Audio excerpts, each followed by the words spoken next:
राधे राधे, जय श्री कृष्णा। आप सभी को मेरे इस YouTube चैनल पर हार्दिक स्वागत है, अभिनंदन है। दोस्तों, पिछले वीडियो में मैंने आपको पौष्टिकता की संरचना के बारे में, पौष्टिकता की संकल्पना, कंसेप्ट ऑफ न्यूट्रिएंट्स के बारे में विस्तार से चर्चा किया था, जिसमें मैंने आपको आहार क्या है, भोजन किसे कहते हैं, संतुलित आहार किसको कहते हैं, कुपोषण क्या है, कुपोषण की कितनी स्थितियां हैं, सुपोषण किसे कहते हैं, इन सब के बारे में विस्तार से बताया था। तो जो कल मैंने आपको पढ़ाया है उसी से संबंधित आज मैं MCQ पूछ रही हूँ।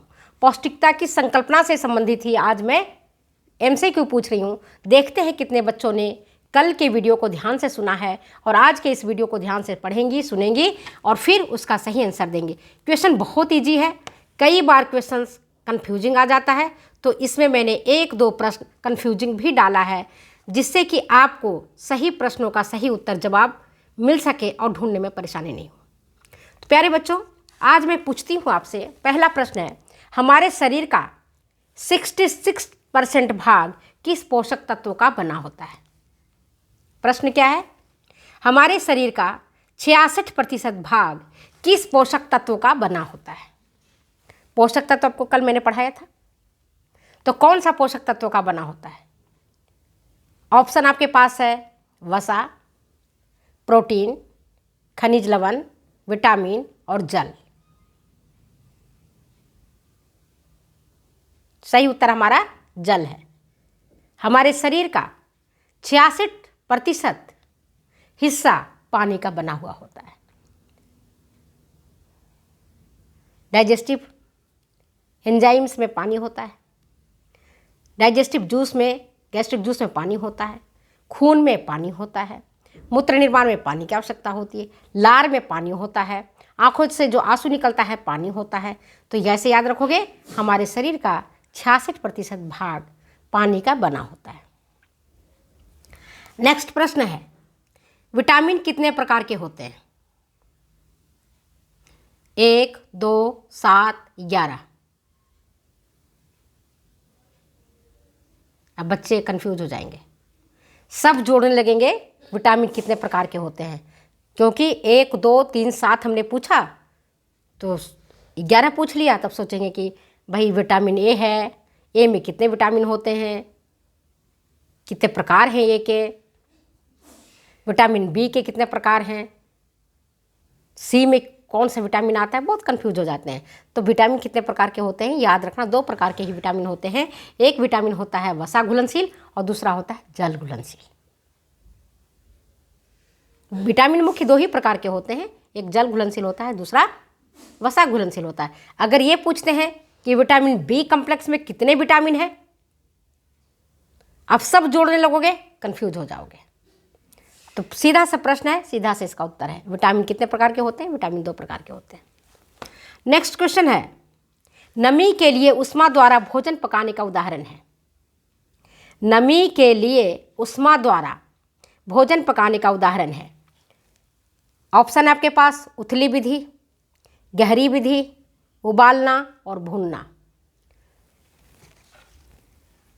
सबको पता होना चाहिए। उथली विधि, दूसरा है गहरी विधि, तीसरा है उबालना, चौथा है भूनना। भूनना मतलब आप जानते हो, आलू भूनते हो आग पर जो भूना जाता है, या जो माइक्रोवेव पर भूनते हो, जब ओवन में भूनते हो, तो भूनना तो नहीं होगा क्योंकि इसमें नमी नहीं है। उथली विधि जिसमें पराठा बनाते हैं, चीले बनाते हैं, ये सब उथली विधि के द्वारा बनता है। डोसा है उथली विधि से बनता है। गहरी विधि जो हम तल के बनाते हैं, पकौड़े तलते हैं, ब्रेड रोल तलते हैं, कटलेट तलते हैं। इसमें एक ऑप्शन बच गया उबालना। तो नमी के लिए उष्मा द्वारा भोजन पकाने का उदाहरण क्या है? उबालना। नेक्स्ट क्वेश्चन है आपके पास, भोजन पकाने की किस विधि में जल घुलनशील विटामिन नष्ट हो जाते हैं? भोजन पकाने की किस विधि में जल घुलनशील विटामिन नष्ट हो जाते हैं? तो ऑप्शन आपके पास है उबालना, बेकिंग, भूनना और तलना। जल घुलनशील विटामिन किस में नष्ट होगा? उबालने से। उबालने की प्रक्रिया में हम क्या करते हैं? पानी डालते हैं, तो जल घुलनशील विटामिन होगा वो उबालने वाले प्रक्रिया में नष्ट हो जाएंगे। नेक्स्ट क्वेश्चन आपके पास, प्रत्यक्ष भाप में पकाने का उदाहरण है। प्रत्यक्ष भाप में पकाने का उदाहरण है पराठा, उबले आलू, इडली, पकौड़ा।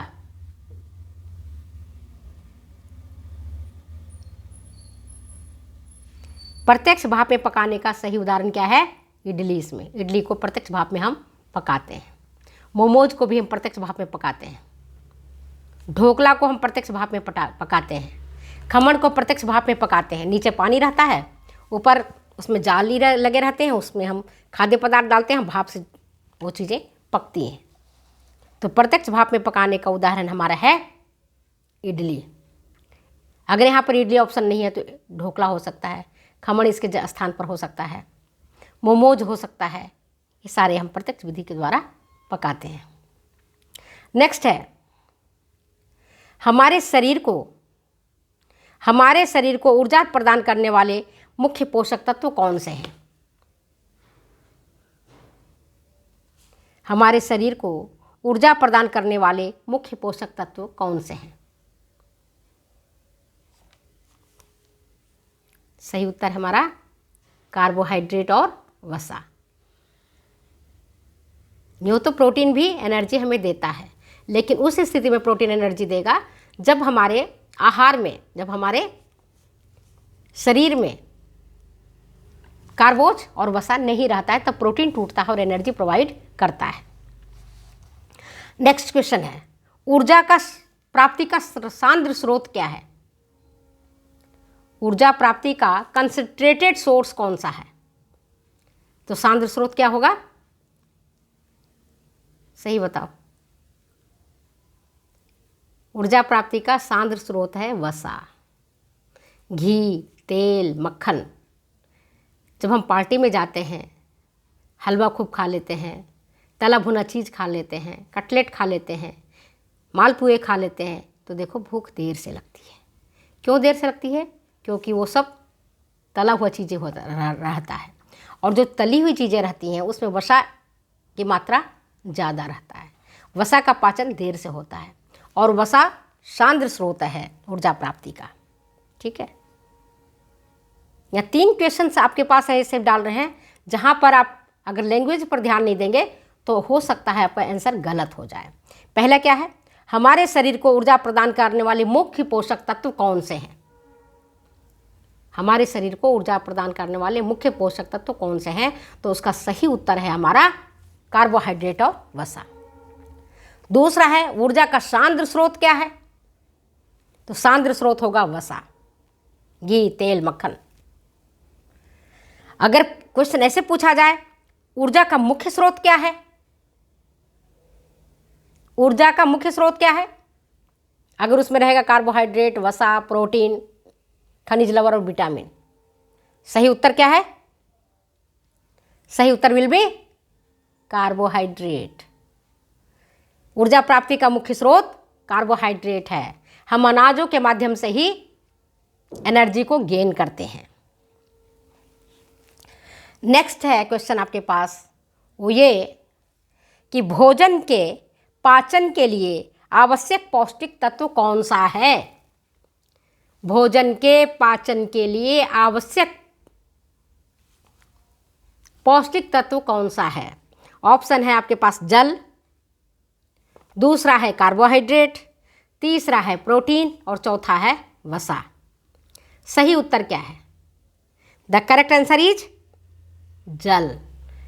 पानी के बिना डाइजेशन नहीं होता है। अभी मैंने बताया, हर एक फंक्शंस को करने के लिए, बॉडी फंक्शंस को करने के लिए जल की आवश्यकता होती है। जैसे हमारे घर का हर काम पानी के बिना ठप हो जाता है। सुबह अगर गृहिणी उठती है और ये देखती है कि नल से पानी नहीं आ रहा है, क्या काम कर लेगी वो? झाड़ू लगा सकती है, पोंछे नहीं कर सकती, नाश्ता नहीं बना सकती, शौच नहीं जा सकती, स्नान नहीं कर सकती, पूजा नहीं कर सकती, तो हर काम जैसे हमारे घर का हर काम लगभग 90% वर्क हमारा वाटर डिपेंडेंट है, उसी तरह से हमारे शरीर के जितने भी कार्य हैं उन सब के लिए जल की आवश्यकता होती है। पाचन के लिए, भोजन के पाचन के लिए आवश्यक पौष्टिक तत्व क्या है? हमारा वाटर, जल है हमारा पौष्टिक तत्व। ठीक है, नेक्स्ट क्वेश्चन आपके पास, रक्त का थक्का बनने में किस पोषक तत्वों की आवश्यकता होती है? रक्त का थक्का बनने में किन पोषक तत्वों की आवश्यकता होती है? आपके पास है प्रोटीन ऑप्शन, दूसरा है वसा, तीसरा है कार्बोहाइड्रेट और चौथा है कैल्शियम। कैल्शियम क्या है? खनिज लवण। रक्त के थक्का बनने के लिए आवश्यक होता है कैल्शियम।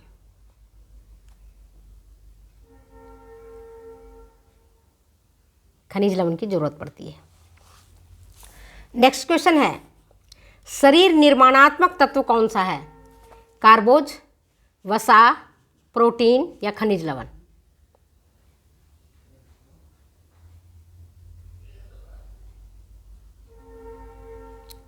शरीर निर्माणात्मक तत्व कौन सा होता है? कार्बोहाइड्रेट है, वसा है, प्रोटीन है, खनिज लवण? सही उत्तर हमारा है प्रोटीन। शरीर निर्माण काम करने का काम कौन करता है? प्रोटीन करता है। तंतुओं की टूट फूट की मरम्मत कौन करता है? प्रोटीन करता है। कोशिकाएं किसकी बनी होती है? प्रोटीन की बनी होती है।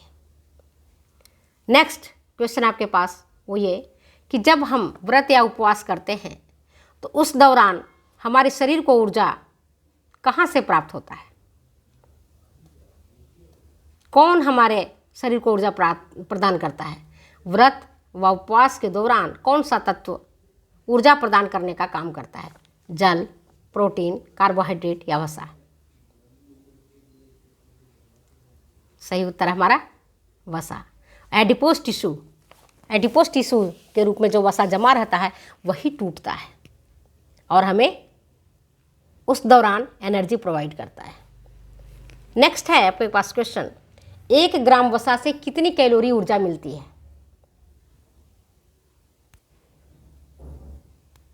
सही उत्तर क्या है? 9.1।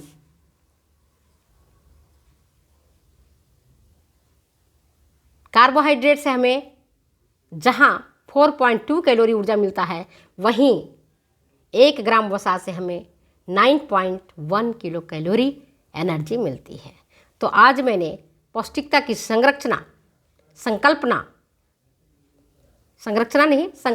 पौष्टिकता की संकल्पना, कंसेप्ट्स ऑफ न्यूट्रिएंट्स के संबंधित कुछ प्रश्नों को पूछा है। तो कल जो मैंने पढ़ाया था उससे संबंधित प्रश्नों को पूछा है, आंसर भी साथ में बताया है ताकि आपको कन्फ्यूजिंग क्वेश्चन में आसानी हो समझने में। तो वीडियो अच्छी लगती है तो प्लीज़ बच्चे शेयर करें, कमेंट करें, सब्सक्राइब करें। और फिर मिलते हैं हम अगले वीडियो में। आहार की संरचना के बारे में पढ़ाऊँगी आपको। आहार की संरचना में carbohydrate, fat, protein, vitamin, minerals, खनिज लवण और फाइबर, इन सब के बारे में बताऊंगी। तो चलिए हम अपने वीडियो को यहीं विराम देते हैं, फिर मिलते हैं अगले वीडियो में अगली बातों के साथ। तब तक तो इजाज़त, ओके बाय। कॉलेज जाना है, जा रही हूँ। बाय बच्चे।